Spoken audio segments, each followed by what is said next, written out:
All right, so good evening once again, everyone. This is the monthly ward meeting that I host every third Thursday of the month.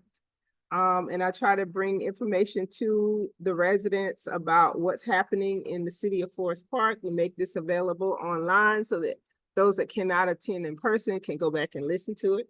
So we're going to start with our public safety department. We have Deputy Chief May in the building. So we'll have him come on up and give us an update on what's going on in the fire department. Good afternoon. How y'all doing this evening? All right, so for the month of May, just to give you a couple of statistics and rundowns, we had about 67 different fire calls, one of which was an apartment fire that we had during the month of May. Also had around about 122 inspections from the inspections department with the fire marshal's office. Also on our EMS side, they ran a grand total of about 375 calls for the month, 4 of which were mutual aid calls for the outside of the agency. 53 were trauma-related calls, and we had 4 cardiac arrests. Also for the month, I had the crews completed about 160 hydrants that they serviced throughout the month. If y'all are not familiar, every year we have to service all of the fire hydrants that are in the city limits. We usually have to touch them at least twice a year, once for servicing, and then usually we'll go back then at some point in time and make sure that they're painted and cleaned up and looking good like we're supposed to.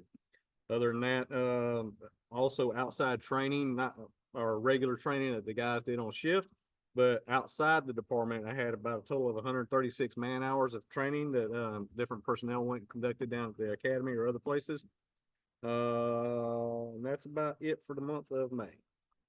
Any questions I would be glad to answer for anybody? All right. Thank you, sir. Appreciate you, sir.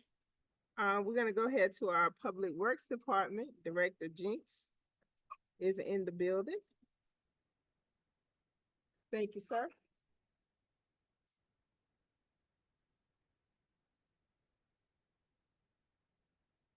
Thank you, Kimberly James, for having us and everybody else. Basically, this time of year, Public Works is slammed, just basically trying to get grass cut, get all the limbs trimmed back. Won't be hitting your vehicles, make sure you have to be safe to make all your turns and everything. And if you do come across an area that you can't see good to make a turn, feel free to call Public Works and we'll put in a ticket and get it done.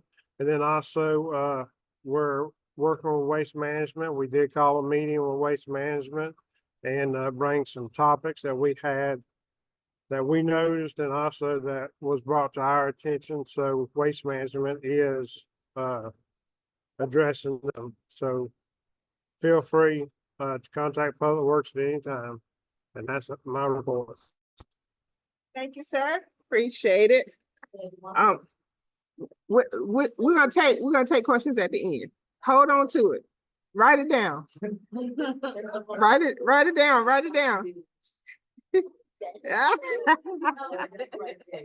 go get her. She write it down. Okay. All right, let's go online. We have Ms. Dennis from our Economic Development Department. Ms. Dennis. Hi, can you hear me okay? Yes, ma'am.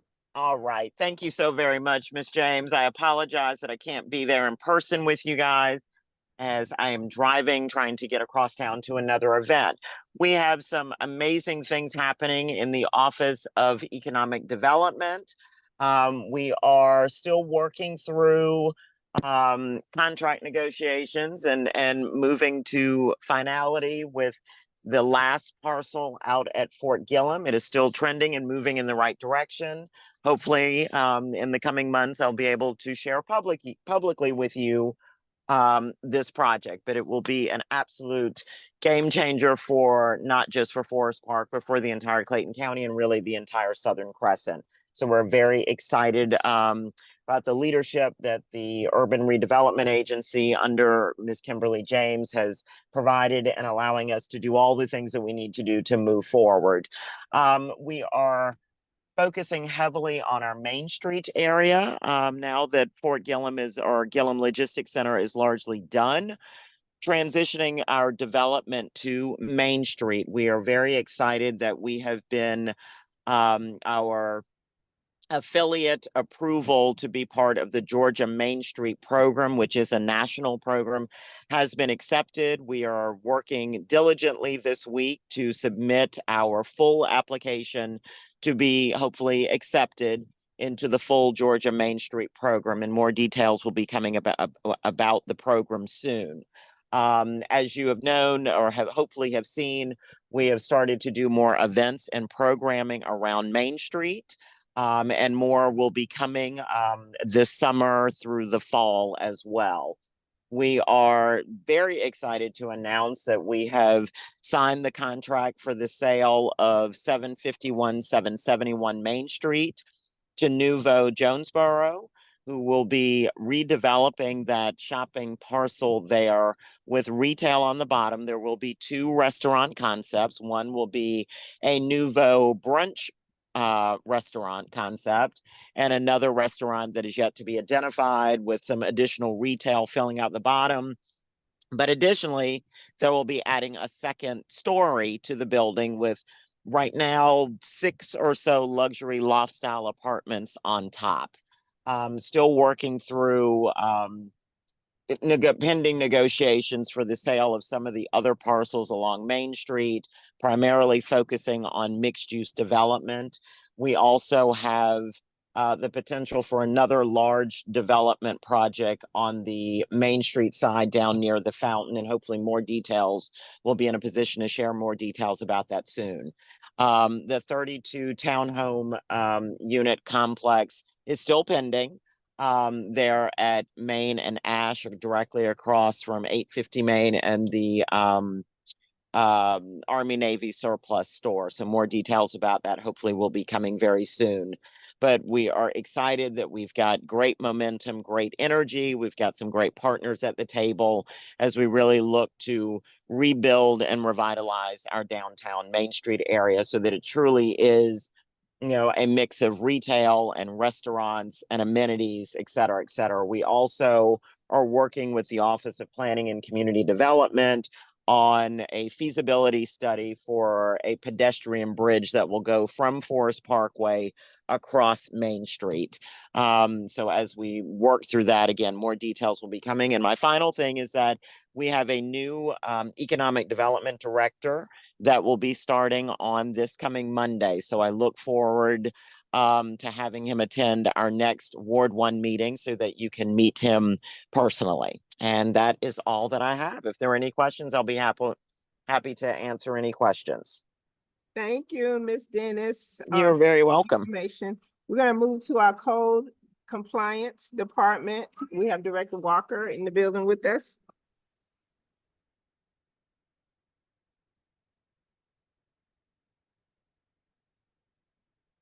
Good evening. Like she said, I am Director Walker of the Code Enforcement Department. Can y'all hear me? Seems like I can't hear myself that good. I don't think I need that. Anyway, we're beginning at block parties. As y'all know, we had a block party last month. So we're gonna have one next Wednesday. It's gonna be in Ward 3. Starts at 5:30 to 7:30. Also, we have begun to identify the blighted properties. So we're creating a list. Mainly it's the vacant properties. These are the properties that will be assessed 10 mills. So you don't have to worry about your properties. These are vacant and abandoned properties.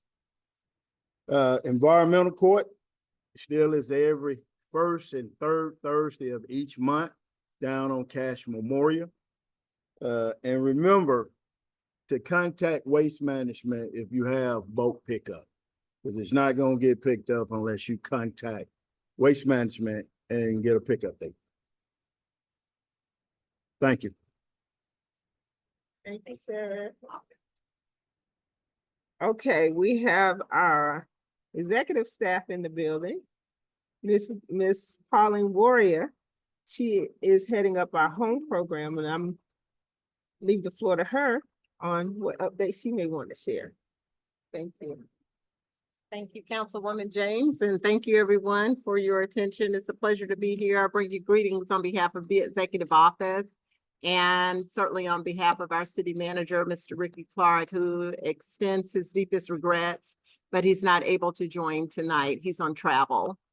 As it relates to a status report for the home program, the program is closed. And so the last time I reported that we are excited to announce that we have 62 participants who have passed muster and who have been qualified through all of the dynamics of the approval process to reach that point out of the 279 applicants that we had. At present, the approved residents are in the process of receiving cost estimates for their allowable repairs. And so we're working with the Neighborly platform to ensure that we have a real process that is user-friendly in order to do that. And I would like to say, you know, with all of the allowable repairs, the biggest concerns right now, as you might imagine, are on air conditioning units because it's hot. I'm also excited to say that we have 3 legacy residents who are now in process of signing contracts with contractors because they have gone through all the process, following all the instructions. We are working in partnership with Director Walker, who we just heard from, who heads the Code Enforcement Office, to arrange for home inspections at the homes of those legacy residents. And then from that point, we move right on into contractual agreements with the chosen contractors. And so we are extremely excited about where we are.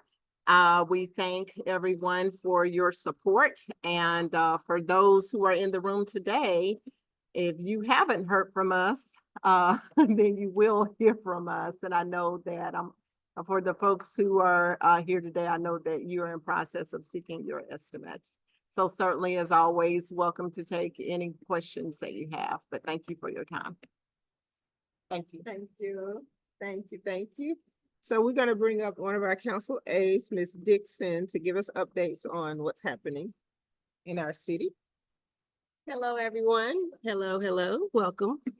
We have a couple of updates. Tomorrow we have our Fun Friday. It is fun music in the park, a community event where everyone can come and have some fun. Bring your kids, bring the lawn chairs, and enjoy some good music. We also will have our Juneteenth celebration. I just saw Director Maxwell pulling in, so hopefully he can get in quick enough so he can give the update on the Juneteenth celebration that will be on Saturday at 3 o'clock. We are doing the yards of the quarter in different wards. So you'll probably see cars driving around looking at different properties, just trying to see who has the best yard in the ward, because we want to start giving out some certificates to show the love of you keeping your yards clean. We also have our Food Truck Fridays have started back up, but for the month of July, we will have Food Truck Friday on July 12th because the 5th will be a holiday. So a lot of people will be out of town doing family trips. So we want to make sure that we have everyone be able to come out to Food Truck Friday. Thank you again for coming to the ward meeting who's in present here in the building and attending online. Thank you. Thank you. And I see Director Maxwell coming in, but I want to say that we are excited about everything that's happening in the city of Forest Park. I can tell you that our mayor and council members are actively engaged in the things that are happening within the city. We have our budget that we're just about ready to approve. If you all have not had a chance to look at the budget or go through the budget, make sure you kind of look at it. If there's some things that you don't agree with or you want us to reconsider, please let us know. We want to make sure that all of our departments get the necessary equipment that they need as we grow and expand. We want to make sure our employees are paid more than just a livable wage, but a wage that makes them be able to survive. So we just completed our wage and compensation plan, and we're waiting to get the information from that, which will let us know, how we need to increase our budget or what we need to do to make sure that we are taking care of our employees that take care of us. So with that said, we have one last director in the building. Director Maxwell, come on up, sir. How y'all doing? Director Maxwell, Director of Recreation and Leisure Services. Just to let y'all know some things we have coming up. Next Wednesday, June the 26th, we have a movie in the park presented by our community health community. They will be out here at 6 o'clock next Wednesday for my 55 and older legacy residents. Come on out, enjoy yourself, movie in the park. That's next Wednesday at the Star Park Amphitheater. This weekend, we'll be celebrating having our Juneteenth celebration in Star Park. Come on out. We got live music, band, food trucks, and we have a fireworks show at 9 o'clock. The Juneteenth celebration starts at 3 p.m. So come on out. Those interested, the pool hours pretty much Friday, Saturday, and Sunday open to the public. Friday 4 to 8. Saturday and Sunday, 12 to 8 o'clock. We do have a registration starting next week for our senior aqua aerobics class. If y'all haven't taken it, please come on out. We also start swim lesson registration Monday too. So please come on out and enjoy yourself. Any questions, concerns, please bring them to the recreation department and we'll help you out as much as possible. Thank you. All right, thank you, sir. So we're going to close out the recording, but we're going to take Ms. Franklin's question after we close the recording. But again, thank you all for joining us. We're here every third Thursday of the month here at 696 Main Street, the Leonard Hartsfield Senior Community Center, Community Building, something like that. So come on out and check us out, and we have refreshments if you're in person. So thank you for joining us. Be safe on the road, Ms. Dennis, and we'll see you all next time.